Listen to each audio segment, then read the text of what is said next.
এক বছর আগে হামাসের রকেট হামলার জবাবে গাজায় ধ্বংসাত্মক অভিযান শুরু করে ইসরায়েলি বাহিনী। নিরীহ নিরস্ত্র ফিলিস্তিনিরা নির্বিচার হত্যাযজ্ঞের শিকার হচ্ছে এক বছর ধরেই। এর প্রতিবাদে হামাসের সঙ্গে সংহতি জানিয়ে ইসরায়েলি হামলা চালাচ্ছে হিজবুল্লাহ। এরই মধ্যে ইসরায়েলি হামলায় হিজবুল্লাহর প্রধান হাসান নাসরুল্লাহ নিহত হওয়ার পর থেকে ইসরায়েলে হামলা জোরদার করে লেবাননের সশস্ত্র গোষ্ঠীটি। এরপর লেবাননে শুরু হয় ইসরায়েলের মুহুর্মুহু বোমাবর্ষণ। তবে লেবানন কি গাজার পরিণতি বরণ করতে চলেছে?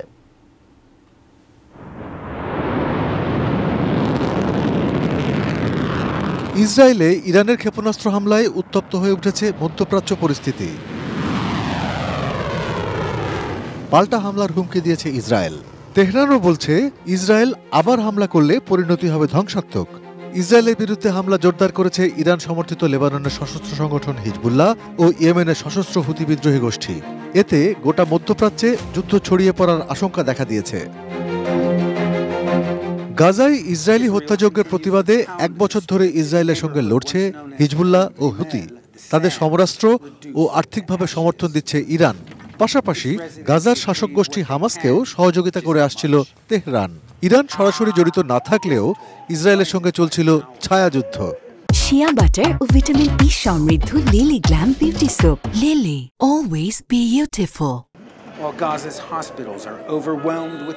এরই মধ্যে লেবাননে ইসরায়েলি বিমান হামলায় নিহত হন হিজবুল্লাহ প্রধান হাসান নাসরুল্লাহ। এরপর ইরান প্রায় 200 ক্ষেপণাস্ত্র দিয়ে ইসরায়েলে হামলা করে।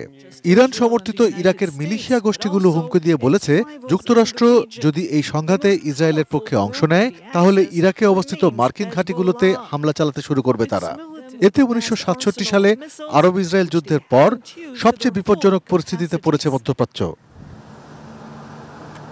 ইসরায়েলের হামলার মধ্যে লেবাননে গত কয়েকদিনে 10 লাখের বেশি মানুষ উদ্বাস্তু হয়েছেন। ইসরায়েলের এই অব্যাহত হামলার মুখে অনেক দেশ লেবানন থেকে তাদের নাগরিকদের সরিয়ে নিচ্ছে। এমন পরিস্থিতিতে মধ্যপ্রাচ্য সংঘাত ছড়িয়ে পড়ছে দাবানলের চেয়েও দ্রুতগতিতে। বিশ্লেষকরা বলছেন, মধ্যপ্রাচ্যে সংঘাত থামানোর এখনই সময়। লেবাননের সার্বভৌমত্ব ও ভৌগোলিক অখণ্ডতাকে অবশ্যই সম্মান করতে হবে।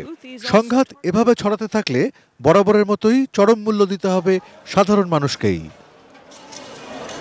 অর্পণ Maitra, desk report, ATN news.